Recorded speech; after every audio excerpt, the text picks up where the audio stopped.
जिस दिन में तू ना हो वो दिन ही नहीं, जिस जीवन में तू ना वो जीवन नहीं। उत्पत्ति 7 अध्याय का 13 वचन।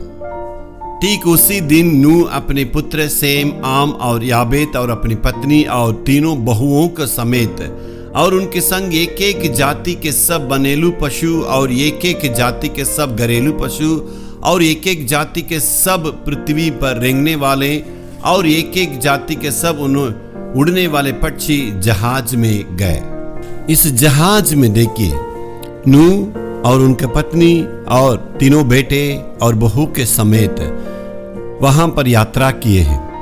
उनका बेटा में सेम, काम, याबेत, ये 3 लोग हैं। उसमें काम भी अंदर गए हैं। इसका मतलब आप समझते हैं कायीन के वंश में आने वाले हैं। ये कैसे इस जहाज में आ गए हैं?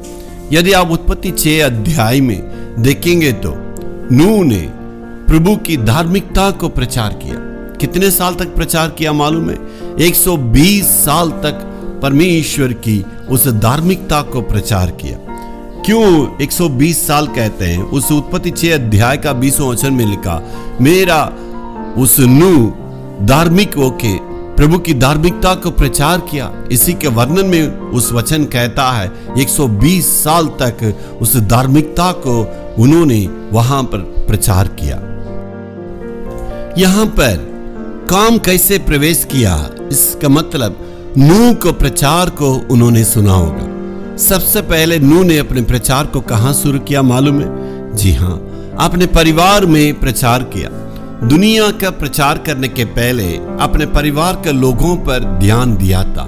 इसलिए वहां काम भी नूह की बातों को मान के, परमेश्वर का डर भय मान के उस जहाज में प्रवेश किया। मेरे प्यारों, पूरे दुनिया को जीतने के पहले, पूरे दुनिया को प्रचार करने के पहले, पूरे दुनिया को बताने के पहले हमारे परिवार को प्रभु में जीतने की आवश्यकता है। हमारे परिवार के सदस्य के लोगों को प्रभु तक लाने की आवश्यकता है। इसलिए सबसे पहले हम अपने परिवार पर ध्यान देंगे और परिवार के उद्धार के लोगों के लिए हम प्रचार करेंगे तो परमेश्वर जरूर हमारे आशीष देंगे। हमारे जीवन में आगे बढ़ने के लिए प्रभु मार्गों को खोलेंगे। Hallelujah, hallelujah, hallelujah.